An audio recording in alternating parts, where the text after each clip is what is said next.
Hey class, so I want to talk to you about the structure of a poem so that you can use that vocabulary when you're talking about poems. So I'll introduce you to some words that you might use. And I'll show you some examples. All right. So let's start with the structure of a poem in the sense of like what a line and a stanza is. So a line is just that it's a line of poetry, and then within a grouping like this with a break, that is called a stanza. So a stanza is the group of lines. The lines are the individual lines across the page. Um, so, when you want to refer to, like, let's say you want to talk about this last bit of text here in your response, you can just, in your discussion post, you can just talk about the stanza. You can refer to it as the last stanza. Now, if you want to really hone in on something when you're talking, you want to maybe count out the lines with a shorter poem. Longer poems usually have them. In this book, they usually have a line count. By every 5 lines, they have a count. So you might say, oh, I want to talk about the 9th line here. Step onto the empty stage. So you say, like, on line 9, and you might quote it, or you might just talk about like what it means. So that's the basic structure of poems, but they get complicated. So I'm going to show you a couple where the lines aren't defined very well, and the stanzas are kind of all over the place as well. This one is really structured. It's 3-line stanzas all the way through. Now let's look at like a Lorraine Niedecker poem. You have this flowing line, these flowing lines that kind of create a rhythm, right? Fish, fowl, flood, water, lily, mud, my life in the leaves and on water, my mother and I, born in swale and swamp and sworn to water. You have all of these things happening, whereas like the word born kind of sticks out because there's a lot of blank white space here. So you can call it white space. That's usually how you refer to like those space issues or those space things going on in poems.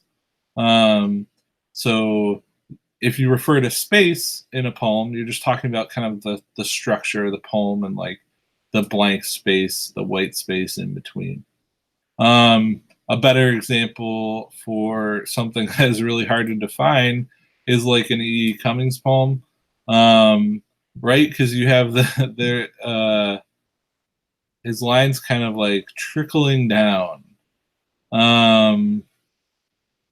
which goes along with the meaning of the poem.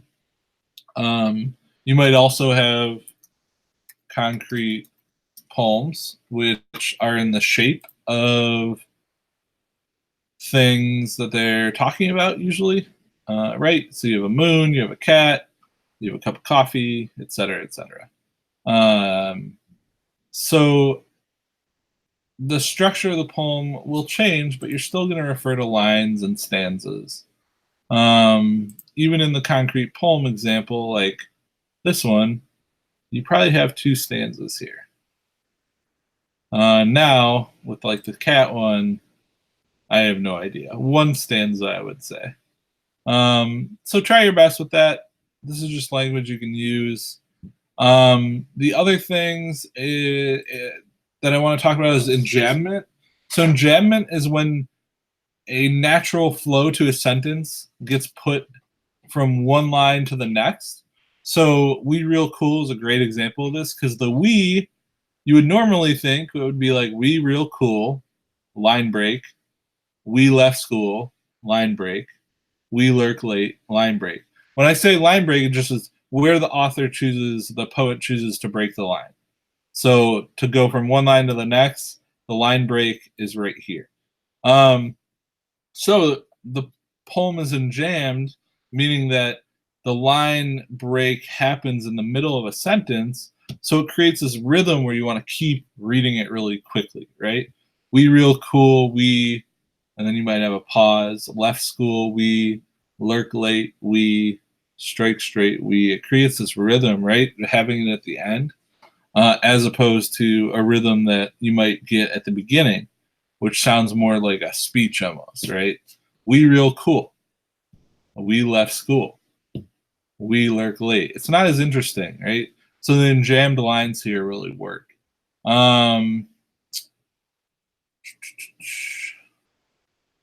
So whenever lines are kind of continued, so even with this origami one, it starts with a blank sheet, is broken up in the middle of the sentence, in the middle of the phrase, right? So it makes you kind of read further down. So it kind of creates this quicker rhythm by having your line break in the middle of a natural sort of sentence. The other thing is a caesura or caesura. And that's just like a really long pause in the middle of a line. It's usually done with an M dash, which is a much longer like hyphen. So you're meant to pause after it, right? So remember, you have a long pause because the author's trying to grab your attention. Same with up here, you have these line breaks also with the italics, right? So you're supposed to read it in a little different way, right? So in this case, there's a lot of caesuras to kind of slow down your reading. Whereas in the We Real Cool example, there is no line breaks. So, or there are line breaks. There are no caesuras. There are no breaks in the middle of the lines with an M dash. So this one gets read really quickly, whereas some of the others, you kind of take your time because the author's forcing you to take those pauses. And this can be hard to kind of recognize. All of this stuff can be kind of hard to recognize.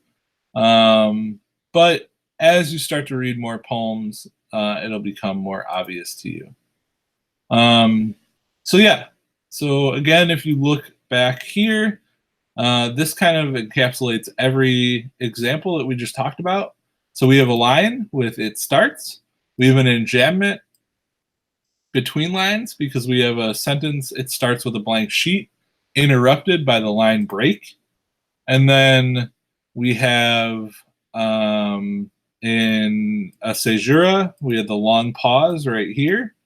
And then we have 3 line stanzas. So this is an example of everything we talked about. So hopefully something like this kind of shows you those different structures pretty easily. Again, I think I'm going through this kind of quickly because I understand it as sort of the basis of reading poetry. So I definitely recommend practicing with this so that you can recognize these things, so that you can focus on like the sound or the imagery or some of the other, I would say maybe more important literary devices, sometimes. But sometimes the pause really matters. So just kind of keep that in mind, that each poem is different. Each poem is looking for different things. But the only way you're going to understand these things is if you practice them. And I can definitely help with that. Just let me know. All right. Hope that helps. And I'll see you in the next video.